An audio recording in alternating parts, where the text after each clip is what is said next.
Hey everybody, Striders here, and this is actually going to be episode 1 of my weekly rant.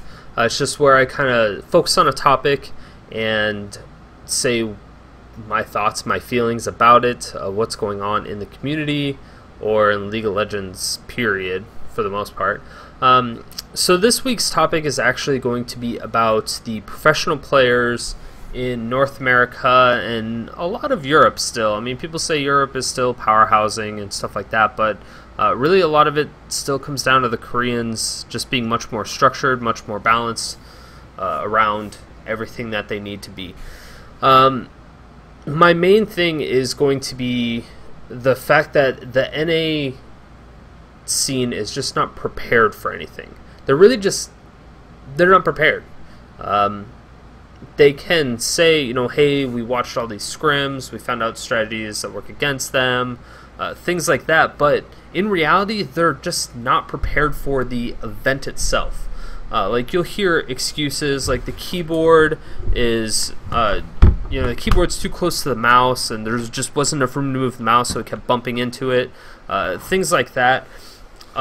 It happens at events. Like, there's limited space, there's, newer events, so they're not as experienced, they don't know how much space is actually needed, or they're just not used to the format, things like that. It's not something that needs to be complained about, because you should be prepared for it. None of this should take anybody by surprise. They're like, oh, it was really cold, I had to wear gloves, and I never wear gloves when I have to play, and it was just really weird, I couldn't feel it. The soundproof booths are too loud, you can't really hear any communications, super hard, or the crowd's too loud, blah, blah, blah, blah, blah. You just hear an endless sea of excuses. You'll see people that say, oh, we only practiced, or we only trained it for this strategy, and it only works on 50% of the time when we get blue team, or we only get red team, or if we only have these two champions. So they'll work on like one strat. What is one strat going to do you in 18-man double elimination tournament? Or 18-team? Anything with just the pools beforehand and then the double elimination bracket afterwards. One strategy is not going to get you through that. At this level of play, people are going to catch on so fast. They're going to catch on after one game. Because if they lose to that, they're going to talk about it. And they're like, oh my god, this happened? We need to find out how to stop it. So either they can stop it or they'll be prepared for it next. Even if they don't, they can go to the next team or go to a more experienced team, a better team, someone with really great knowledge of just strategies and how people think. Like, they could go to a Chowster and be like, oh, Chowster, they did this. How are we supposed to do anything against that? And, everyone in the community, they're tight. They're friends. They talk about stuff. It happens. And so you can get information from other teams just simply by asking them. And that's not necessarily a bad thing, but it's not always a good thing either, because sharing strategies is a risky business. Not really many people do that. Even when you look at professional like sports athletes and sports teams, they don't really share. Like, there'll be a base, like set 10 or 20 strategies or plays that they run, but then they have their own little tweaks and stuff that make it their own, or they'll do those basic 10 and then have a bunch of other stuff that's completely different. Not many people do it. Just stuff like that. It's things that North America just doesn't do. I mean, Korea had a completely different meta. It's completely different, and it absolutely obliterated everybody in the entire world. Not even just Korea, but just the Asian teams, the Asian scene in general, Southeast Asia. Just, it completely destroyed everybody. And there was ways, since the NA and Europeans and everybody are very mechanical, they were able to stop it for a certain amount of time, but they weren't able to completely counter it. And that's an issue. And then they come back and say that there was just so many issues, like, I had vertical sync on, so it's only getting 60 frames per second, blah, blah, blah, blah, blah. I'll get into that later, because that's just a stupid argument in general. But the coaching methods, the fact that there isn't any coaches is kind of ridiculous, because when you're an actual player and you play on a team, you're 100%, well, maybe not 100, but really close to 100% biased with your team. You can take a look at a replay against one other team, and you're like, oh, well, if I just built a different item. If I built a Negatron cloak instead of that chain vest, I would have survived all this burst. But then it gets down to the point where, well, you probably bought the chain vest for a reason because you're having trouble in your lane, or they had a lot more AD, and then the AP wasn't really an issue until they started farming off you. That type of thing. There's just so much dynamic. There's way too many dynamics, way too many variables in League of Legends to really just predict and say, oh, we just need to do this, and it works.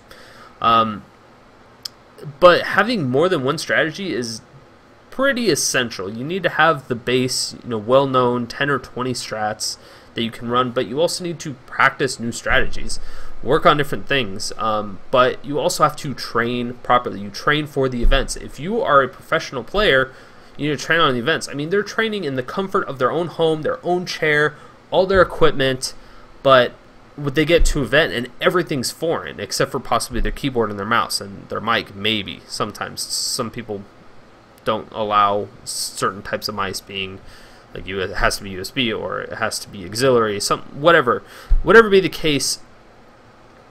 All that stuff you can prepare for, and nobody prepares for it. It's like, yeah, you will only get 22-inch screens. It's like, okay, we'll go fucking buy a 22-inch screen, plug it in your house, and train for that.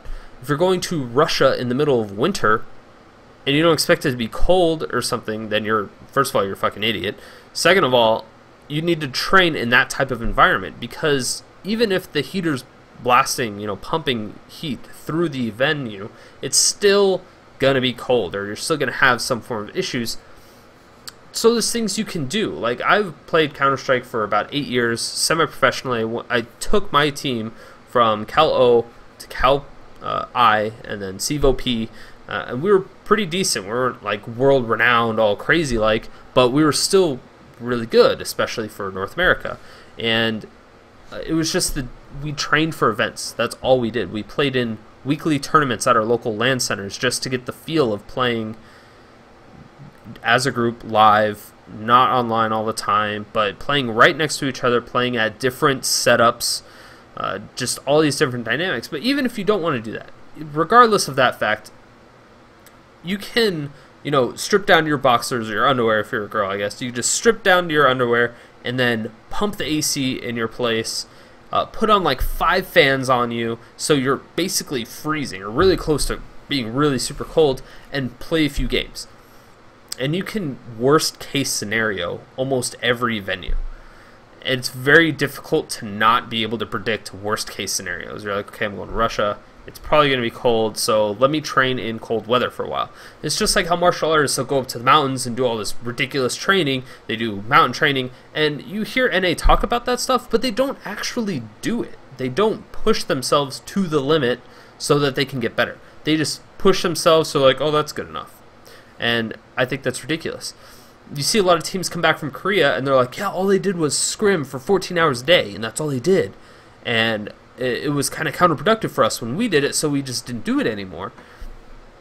And in that sense, I actually agree with them. I will say that just training for, or playing for 14 hours a day will be counterintuitive. You'll get frustrated, things like that. But it's also really good in a sense where you need to build up your stamina for playing the game. You need to build up your frustration levels so that it takes a lot longer for you to get frustrated, so that you don't tilt nearly as hard, because there are tilt prevention methods that you can use so that you don't tilt nearly as hard in the tournaments. Because if you get knocked to losers bracket after the first game, you're gonna have to play a ton of sets to get all the way back to the finals, and people don't really realize that. They're like, oh my god, I was so hungry that match, I was distracted the whole time because I was hungry, and I didn't play up to my potential.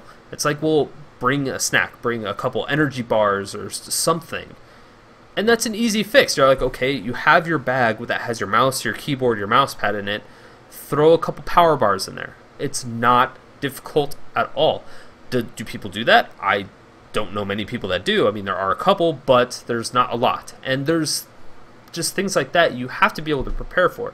If you're going to be in like South Texas or like Mexico or something where it's going to be really, really hot and you don't know really what to expect, or like the AC gets busted in the middle of summer in the venue or something like that, you need to be able to train in that environment. You need to put on like 5 layers of clothing, and then just crank up the heater in your place, so you'd be like sweating crazy, and then you either have to find a method to keep the sweat out of your eyes if it needs to happen.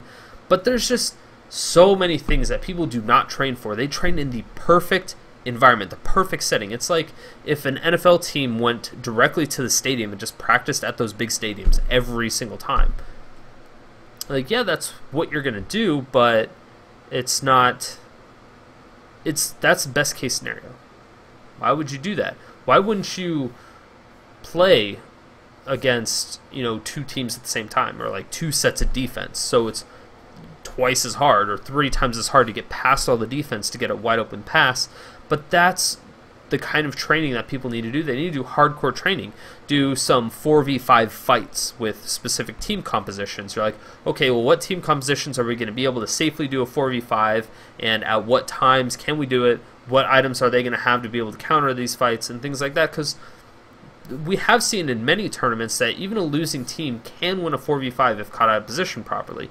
And nobody really records that information and says, oh, well, they did this, and that's why we won the fight. There was like specific key moments, and that's what a coach does. They find those moments, they look at it, and they can just look at the match, and they've completely third-person, like just complete third-person perspective from it, just unbiased.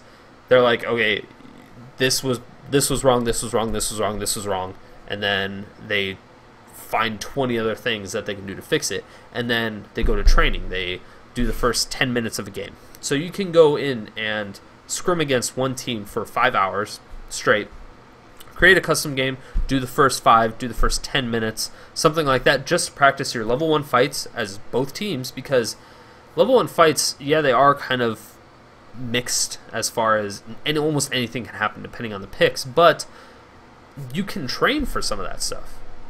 I mean, training for 50-minute games or 60-minute games, that gets a little bit more tedious just because you have to spend so much more time doing it. But doing the level 1 fights, the early laning phase, practicing that stuff, that is something you can do on your own. The jungle timers, I mean, junglers do it the most because they have to perfect their jungle timers. They have to know when they can gank. And it's just, I find that if everybody had the mindset of a jungler, everybody would be so much better. But it just doesn't happen. I mean, yeah, a lot of the junglers are super overconfident and say all this bullshit, whatever. But it doesn't matter because they're probably the main ones that are perfecting their craft, since it's a little bit more static and less dynamic, since they're mainly farming jungle creeps, especially at the beginning. But there's little tips and tricks that you can do to shave off a second or two of your jungle time, which can be all the difference. It's just little things like that. I really, really do believe that once Season 3 forces managers or coaches, I don't remember what it was, but once they force teams to have that, I think that teams will get a little bit better. The thing that I'm worried about is that you see all these teams recruiting either non-League of Legends players or people that don't have coaching experience or leadership experience, and that is what's going to suffer for the team because they don't have somebody. You look at the Korea people. Everybody in Korea, Asia, their coaches, they can scrim for 14 hours a day, and they actually benefit a lot from it. Is it because they're just playing a ridiculous amount? Somewhat, because they're getting better mechanically. But the other half is that they have coaches that watch the replays of the game, they analyze it in depth, and they, between games, they go into the main room where everybody's doing a boot camp in, and they're like, hey, I noticed this, and this. What can you guys do to fix it? And they'll do a quick brainstorm.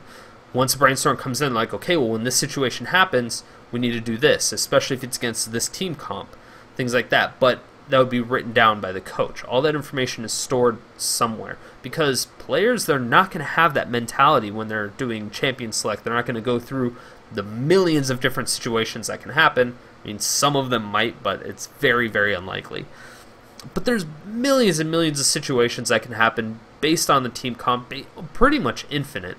But the more information you actually have, the better it's going to be. So you can have filters, spreadsheets, whatever, of just a bunch of stuff. And before the game, during Champ Select, you can just have your coach in the corner saying, okay, they could do this. So watch out for all those, but because that's what we have problems against. And so if you want to counter it, you need to do this, this, this, this, and this, and this. Everything else is pretty standard.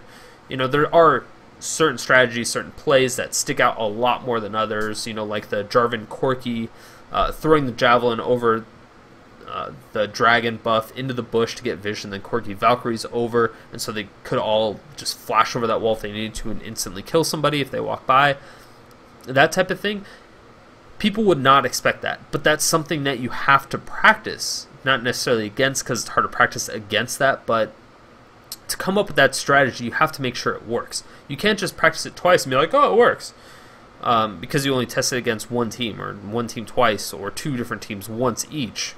It's like you have to find out what the benefits are in the long run, but you also have to have 30 or 40 other strats with that same exact team comp, being like a Jarvan Corki, because they're the main component type thing. There's so much practicing that people need to do. Scrimming is not always the answer. When I played Counter-Strike, a lot of it was mechanical training as well. There was strategies you had to develop, so you just get an overview of the map, just like a bird's eye view of the map, and you're like, okay, well at this time we can get here, but we could get a little bit further if we had Janna, or if we used movement speed coins, or just one movement speed coin. We'd get a little bit further, and that would get us in the safe zone right when they're about to come out. And just little tiny things like that can develop strategies that just completely obliterate the opponent at early levels or later levels, things like that. And I don't know, I'm just really, really disappointed in the NA scene and the European scene pretty much all over. I really want to see some good coaches come out and be able to train these teams the way they need to be trained. I mean, if you're going to make a living off this, you're going to get a salary, you got to fucking do it right, and nobody is doing it right. Nobody. And that, I can't tell you how frustrating that is. And then players just blame, like, the whole vertical sync issue, retarded. Just completely stupid. I hate using that word in that particular scenario, but that is stupid. You're on a 60 Hz monitor, it's only going to display 60 frames per second. Your video card will push out more, but your monitor isn't going to pick it up every time, and then you'll get ghosting and things like that, or the possibility to get ghosting. But they don't use good enough computers to really make regardless, you're going to have a frame that's newer than a 60 FPS at VSync, which is just going to do one frame, or 60 frames every single second. You're going to get 60 frames. But if you have 120 frames doing every second when your monitor only accepts 60, that particular frame is going to be a little bit updated. It's going to have a little bit newer information than it would if it was the other one. Now, the benefits to that is slim to none. When it's split-second reaction time, yes, it can help in some ways, but it's like 0.0012 seconds newer. And so that information is generally not useful. I mean, you will have that in the zone thing where you just don't, everything is just done automatically. You're not even really paying attention. You're just completely zoned out, brain dead. Everything's just going automatic. You're an autopilot, and that's what zone everybody has to be in. But if your information is newer, it will help. It's just not going to be that much. It's definitely not something to blame anything on. Plus, I mean, your FPS is on the top right-hand corner of the screen. If you see it stuck at 60, you know that vertical sync's on because it's a freaking 60 Hz monitor. If they have 120 Hz monitors and VSync was on, it would be stuck at 120 frames per second, which would still be okay. But it's a tournament. Pause it, turn off vertical sync, and go back in the game and resume. Not an issue. It's just everything that's taking these players off guard shouldn't. And so I don't understand how they're making these excuses. They're saying, oh, we trained every day for 14 hours, but we didn't expect vertical sync to be on, so we lost. Because it was harder to flash stuff. I'm like, first of all, I get it. You weren't expecting it, but you should have noticed it. If you noticed it after all the games were over, then you clearly didn't notice that there was a problem. And then somebody told you afterwards, and then you just blamed it on that. It's still, I just can't stress how frustrating it is to see these pro players not train properly. You need to train in worst case scenario situations. You know, you got to hope for the best, but you have to plan for the worst. If you don't plan for the worst, you're not going to go anywhere. I mean, it's almost basic business principles. You have to know what to expect, what could happen if you fail. So if this doesn't work, we need a fallback plan. So if they have a level 1 fight strategy and it completely falls through, they're like, oh, we lost the game because our level 1 strategy got leaked out.